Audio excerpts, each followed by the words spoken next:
Salut à toi. Aujourd'hui, la question qu'on va se poser, c'est pourquoi ce document est très important. Mais vous devez vous dire, mais de quel document il parle? Avant de vous donner cette réponse, j'aimerais tout d'abord remercier les différentes personnes qui se sont abonnées récemment à notre chaîne YouTube. Ça fait très plaisir. Et pour ceux qui continuent à regarder notre contenu sans s'abonner, vous pouvez faire la même chose. Mais également pour tout le monde, n'hésitez pas à liker, à partager si vous aimez notre contenu pour nous donner plus de visibilité.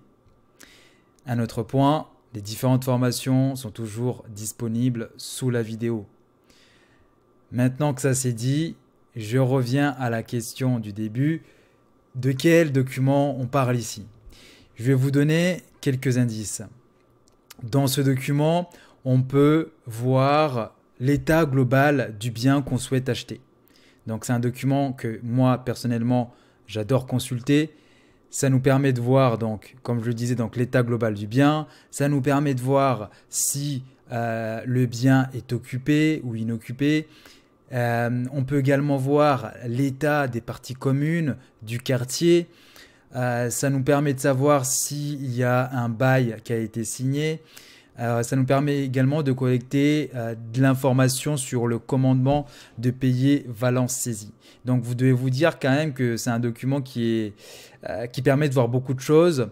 Et puis pour ceux qui ont déjà pratiqué un peu les ventes aux enchères ou qui sont un peu curieux, qui ont déjà fait l'exercice de se rendre au tribunal de grande instance pour consulter les différents documents, vous devez avoir trouvé. En fait, il s'agit du PVD, donc le procès verbal de description. Pour moi, quelqu'un qui va faire une vente aux enchères, qui se présente le jour J pour enchérir sans avoir consulté ce document, c'est une grave erreur.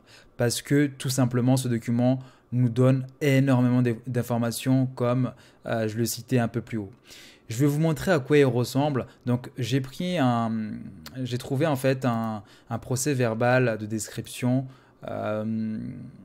qui je trouve permet de voir les différents points et voir la structure de ce document-là. Comme ça, quand vous devez aller le consulter, bah, vous avez déjà une idée sur comment est structuré le document et quel type d'informations il faut aller chercher. Sachez que le document qu'on a pris en exemple, c'est un travail qui a été super bien fait par l'huissier. Mais vous allez le constater, quand vous allez pratiquer un peu les ventes aux enchères, il y a des procès verbaux de description qui sont très légers. Mais là, c'est vraiment un exemple dans le domaine. Donc, commençons par analyser ce document. Donc là, comme vous pouvez le voir, le document se présente sous cette forme-là. Donc ici, on voit que bah, la personne dit quand est-ce qu'elle elle est intervenue pour aller mener cette visite-là. Donc je explique un peu comment ça se passe. Donc l'huissier qui a été mandaté pour faire ce procès verbal de description va se rendre, enfin va d'abord prendre contact avec le propriétaire pour convenir d'une date de passage et d'une date de visite. Des fois, le propriétaire accepte, des fois, il refuse. S'il refuse, l'huissier va quand même se rendre sur les lieux accompagné d'un serrurier pour forcer la porte pour qu'il puisse faire sa visite.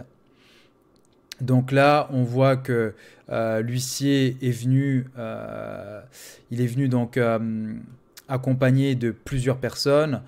Donc là, les noms ont été en fait floutés. Mais on peut voir que la personne est venue même avec avec la police. Donc là, ça devait sûrement être potentiellement un propriétaire très récalcitrant et qui ne souhaitait pas voir quelqu'un rentrer dans sa propriété parce que en temps normal, pour une visite, l'huissier n'a pas besoin de venir accompagné par la police dans ce genre de cas. Donc là, on voit il y a souvent ce qui se passe, c'est qu'on a l'huissier, on a le serrurier, puis on a des témoins. Donc là, on voit que dans ce groupe-là, il y a le diagnostiqueur. Le diagnostiqueur, en fait, ce qu'il va faire, c'est qu'il va venir visiter le bien et établir les différents diagnostics comme l'électricité, l'amiante, la certification CARES, etc. Donc voilà, donc là on a le petit groupe et puis là l'huissier dans le document il commence à décrire la description de l'immeuble. Donc là on voit que c'est une maison qui est en vente sur une grande propriété et puis et qui est composée de plusieurs lots. Donc il y a une maison d'habitation, un petit bâtiment et un terrain attenant avec une piscine. Donc là clairement on est sur de la villa. Donc là, la personne va décrire de manière très précise le bien, donc comment sont disposés comment est disposé le bien, où se trouve la cour, où se trouvent les différentes chambres, les différentes orientations, etc. Et donc là, on voit que l'huissier a fait un travail remarquable parce qu'il détaille vraiment tout. Typiquement, ici, au niveau de la cour, il dit que la propriété est desservie par un portail métallique gris. Il va même à mentionner la couleur, la couleur du portail, à deux battants ouvrant sur cour en pavé, présente en avant du premier bâtiment côté sud-est. C'est vraiment très détaillé et puis limite on n'a même pas besoin enfin ne tombez pas dans cette erreur là, mais là quand on lit ça on se dit mais on n'a même pas besoin d'aller visiter, mais c'est une mauvaise chose, il faut systématiquement aller visiter même si le procès verbal de description est très clair. Donc là la personne continue à décrire la montée des escaliers, le palier, la terrasse, première pièce est, deuxième pièce, troisième pièce, deuxième étage. C'est vraiment très très très détaillé, c'est un travail remarquable qui a été fait là. Donc là la personne continue, bon on va pas tout lire mais voilà, vous comprenez l'idée, hein. Donc bon on va arriver, normalement la personne également annexe des photos pour donner une idée de à quoi ressemble en fait le bien mis aux enchères. Et puis aussi, elle revient sur la qualité des matériaux en place. Typiquement ici, on voit que la personne mentionne le plafond, un plafond à la française en bois verni et en état. Donc ça vous donne un peu une idée déjà du type de travaux qui vont être menés et des points d'attention que vous devez focaliser lors de la visite. Donc voilà, c'est assez long. Et puis là, on parle donc là, potentiellement, on parle de syndic. Les conditions d'occupation. Donc là, on voit que Madame X me déclare qu'elle est locataire suivant le bail. Donc il y a un bail qui a été signé avec un loyer de 1300 euros. Elle me déclare que la taxe foncière est d'environ 400 euros. Donc ça, c'est d'excellentes informations qui vont vous permettre de soit vous positionner ou pas sur le bien et surtout calculer votre enchère maximale. Et puis donc voilà, donc là on rentre vraiment, donc là on a la vision sur une vision un peu plus large d'où se trouve le bien.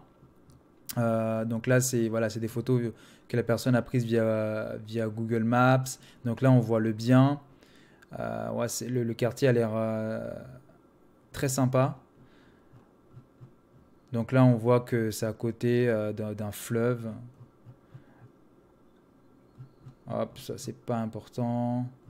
C'est pas important. Voilà, donc là ensuite on arrive sur les photos. Beaucoup de photos, waouh, énormément de photos. Donc là c'est vraiment. C'est une belle bâtisse, hein. Donc là on voit qu'il y a quand même pas mal de travaux. On voit la piscine ici qui est pas entretenue, mais c'est vraiment un bien qui a. Quand je vois ça, waouh, c'est un bien qui a énormément de potentiel.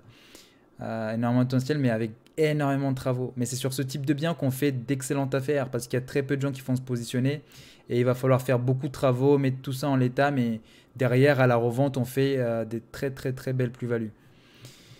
Donc voilà, pas mal de photos. On va voir s'il n'y a pas d'autres informations sur la fin. Non, que des photos. Donc voilà, voilà, donc c'est ce que je pouvais dire sur le procès verbal de description. Si vous avez des questions, n'hésitez pas à les poser en commentaire. Et puis, bien évidemment, si vous avez aimé la vidéo, likez et partagez.